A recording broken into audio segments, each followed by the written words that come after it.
नहमदुहु व नुसल्ली अला रसूलिल करीम अम्मा बाद फ़ौज़ु बिल्लाहि मिनश शैतानिर रजीम बिस्मिल्लाहिर रहमानिर रहीम।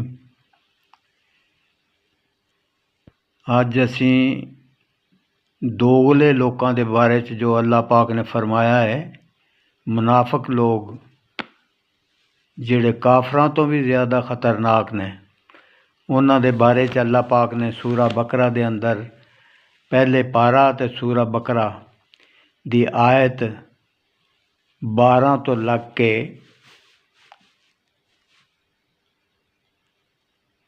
18 तक मां बोली च उन्हां दा जिहड़ा नक्शा अल्लाह पाक ने खिंचिया है वो जानने की कोशिश कर रहे हैं।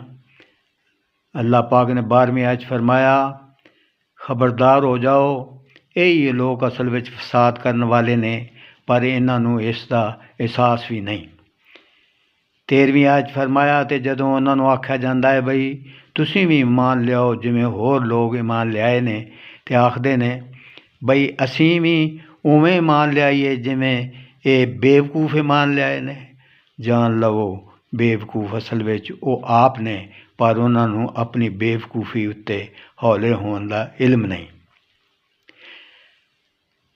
14वीं आयत फरमाया, तो जदों वो दोगले मुनाफिक ईमान वालियां नूं मिलते ने तो आखते ने असी तो ईमान लियाए हाँ, तो जदों अपने शैतानां नाल वखरे होकर मिलते हैं तो कहते ने असी तो यकीन की हद तिकर तुहाडे नाल हाँ, असी मुसलमानां दा ते मखौल उड़ाने हाँ। 15वीं आयत फरमाया, अल्लाह उन्हां दे मखौल की सज़ा देंदा है होर उन्हां नूं ढिल देंदा है तां जे वो आप अपने अंजाम तिकर अपड़ जावन, फिर वो आप ही इन्नी आकड़ विच भुल्ले फिरदे ने।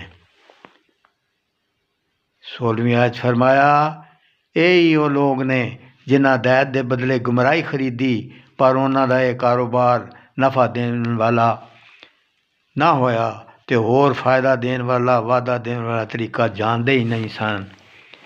17वीं आयत फरमाया, उन्हां दी मिसाल जे बंदे वर्गी है जिन्हें नेरे माहौल में अग जलाई तो जदों उन्हें आसे पासे का इलाका अग ने चमका दिता तो अल्लाह ने उनकी रोशनी खो ली तो उन्होंने नेरिया में छड़ दिता तो हुण वो कुछ भी नहीं वेखते।